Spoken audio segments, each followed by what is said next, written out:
네. 다음 질문 또 해볼게요. 투자 리스크 관리는 어떻게 하는 게 좋을지 이런 것들 리스크 관리에 대한 이야기 한 번 더 부탁드립니다. 예.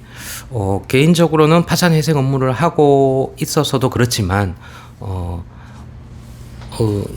이 파산 회생 업무를 하면서 제 나름의 또 투자 원칙이 하나 생겼는데요. 사실은 가장 중요한 원칙 같긴 한데 내 돈으로만 투자를 하자. 예. 절대로 대출, 빚을 내서는 그 돈으로는 투자를 하지 말자.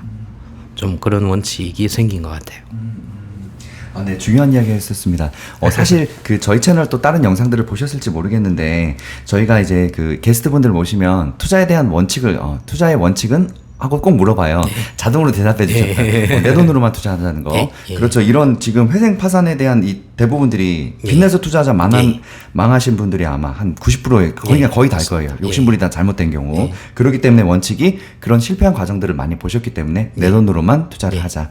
네, 좋은 원칙 갖고 계십니다. 다음 질문 해볼게요. 아닙니다. 다음 질문 해볼게요. 네, 쉬어가기 질문으로 저희가 또 게스트분들 오시면 항상 여쭤보는 거 있어요. 1억 원 투자 이야기인데 나에게 갑자기 1억 원이 생긴다면 이 돈을 투자 포트폴리오를 어떻게 구상하실 건지 이야기 한번 부탁드려요. 전 단순하게는 주식, 부동산, 코인, 중부코, 중부코 분산 투자를 하는 게 맞다고 생각을 하고요. 또 다만 어떤 적정 비율에 따라 적정 비율은 개인에 따라서 다를 수 있으니까 저는 어떤 한 분야에 올인하는 게 아닌 분산 투자를 하는 게 맞다고 생각을 합니다. 그래서 물론 현금도 또 일부는 있어야 되니까 또 네, 좋은 이야기 또 해주셨습니다. 분산 투자 사실 저희 채널에서도 몰빵 투자보다는 당연히 분산 투자가 이야기를 하고 있어요. 왜냐하면 회생 너무 잘하시겠다. 회생 파산 전문가시다 보니까 실패한 사례들을 너무 많이 보셨을 거 아니에요. 비트로 실패한 사람, 몰빵했다가 실패한 사람, 그렇죠. 그런 분들이 다 똑같은 사례를 보셨기 때문에 나는 이런 것들을 피해서 투자를 하면 되겠구나 하시기 때문에 자동으로 이제 빚내서 투자를 안 하시겠고, 다음에 이제 분산해서 투자를 하시겠고, 그죠? 분산 투자를 해야 그만큼 리스크를 줄일 수 있기 때문에 그런 사례들을 실패한 사례들의 공통점을 다 보셨고 알고 계시기 때문에 저렇게는 하지 말아야지. 스스로도 공부가 사실 많이 되시겠네요. 이 변호사 이 직업을 통해서. 스스로도 이제 많은 분들의 투자 성향, 습관 같은 거를 간접 경험하게 되니까 아무래도 내가 평소 가지고 있었던 생각이 잘못됐었던 부분이나 어떤 그런 것들도 고쳐갈 수 있는 계기가 되는 것 같아서 개인적으로는 참 많이 배우고 있습니다. 네, 알겠습니다. 다음 이야기 해보겠습니다. 잘못된 소비 습관에 관한 이야기를 좀 해볼까 하는데 소비 습관이 잘못된 사람들의 사례 예를 들어서 우리 인스타그램이나 페이스북 많이 하시죠? 여자분들 그거 되게 많으실 거예요. 모방 소비라고 나 오늘 명품 샀어, 나 오늘 립스틱 샀어 이렇게 올리면 그거 보면 나도 막 사고 싶어. 뭐 엄마들은 이제 엄마 어디 뭐 애기 데리고 뭐 한 달 연수 갔대, 나도 가고 싶어. 남들 따라하게 되는 모방 소비 이런 소비 습관도요 우리가 투자를 하는데 굉장히 방해가 되는 요소 중에 하나입니다. 이런 것들 이야기 한번 더 부탁드립니다. 저희가 실제로 파산 회생 사건을 진행을 하게 되면 법원에서도 채무자의 과거 적어도 3년간의 신용카드 내역, 거래 내역, 그리고 금융계좌 거래 내역 그걸 다 들여다 보게 됩니다. 또 거래 내역을 들여다보면서 의심할 수 있는 어떤 거래 내역을 잡아내기 위한 것인데요. 그런 건 아니더라도 대부분 채무자분들을 보게 되면 좀 계획 없는 소비, 과소비가 상당히 많은 것 같습니다.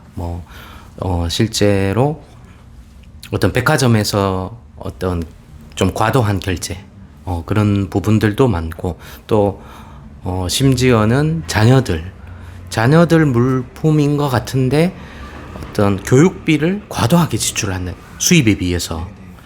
그래서 좀 계획적으로 소비를 하신다면 사실 파산회생 제도를 이용하지 않을 수도 있는데 좀 그런 과소비에 노출되어 있는 분들이 좀 상당히 많으신 것 같아서 좀 안타까웠습니다. 아, 네. 변호사님 같은 경우는 사실 이런 사례를 볼 수밖에 없겠네요. 예. 이 사람이 이제 그 회생 파산을 신청을 하면 예. 일단은 이 사람 패턴을 분석해야 될 거 아니에요? 예. 카드 내역부터 이제 쫙 분석을 하니까 예. 아, 이렇게 일단 소비 습관이 안 좋구나. 이런 사례들을 모니터링을 정말 많이 하셨겠네요. 예, 맞습니다. 그러면 이런 소비 습관을 이제 그만큼 남들이 잘못된 소비 습관을 많이 보시고 사례들을 잘 아실 테니까 이것들을 고치는 방법 뭐가 있을까요? 굉장히 어려운 이야기인가요? 개인적인 생각으로는 소비를 거의 안 하시면 되면 그렇죠. 됩니다. 그래도 사람 욕구상 쉽지 않아요. 그렇죠. 예. 그 물욕이 좀 중요한 것 같은데요. 뭐 개인적으로는 어떤 종이에 적어 보기만 해도 어떤 그 소비 욕구가 많이 떨어지는 것 같아요. 개인적으로 저도 사고 싶은 거를 종이에 써 보다 보면 사실 불필요한 게 많잖아요. 그렇죠. 예, 그러면 다시 한번 생각을 하게 되고 내가 과연 꼭 필요한 것인가 조금 고민을 하게 되면 충동적인 소비는 좀 억제가 되는 것 같은. 네, 좋은 이야기 해주셨습니다. 예, 예. 이 소비를 이제 컨트롤하는 방면에서 예. 소비를 기록하라는 거. 예. 우리가 이거를 기록하게 되면 종이 쓰다 보면 와, 내가 쓰던 게 이렇게 많아 하면서 내가 한 번 더 인지하고 예, 예. 이것들을 줄이기 위해서 노력할 수 있다는 거. 예, 예. 이거 좋은 방법 중에 하나가 될 수 있을 예, 것 예. 같습니다. 네. 또 한 가지만 더 덧붙여 와, 변호사님 10개 얘기해 주셨어요. 네, 예, 말씀드리고 싶은 거는 전 개인적으로는 매달 적립식 투자를 하고 있습니다. 제 벌이는 이제 일정할 거잖아요. 그러면 이제 매달 얼마를 투자 또는 예금에 먼저 분배를 하고요. 남는 금액을 소비를 하는데 사용을 합니다. 그러면 아무래도 소비할 수 있는 금액은 줄어들 수밖에 없고, 그러면 그 안에서 소비를 해야 되니까 조금 절약이 되는 부분이 있는 것 같습니다. 네, 좋은 방법도 이야기해 주셨습니다. 우리가 일정 이제 월급 이제 들어오면 당연히 그 월급이 대부분 통장을 스쳐가긴 하지만 예. 그래도 좀 이렇게 투자를 해야 될 거 아니에요. 예. 우리 예. 맨날 밑밥 인수동에 눈만 부을 수는 없으니까.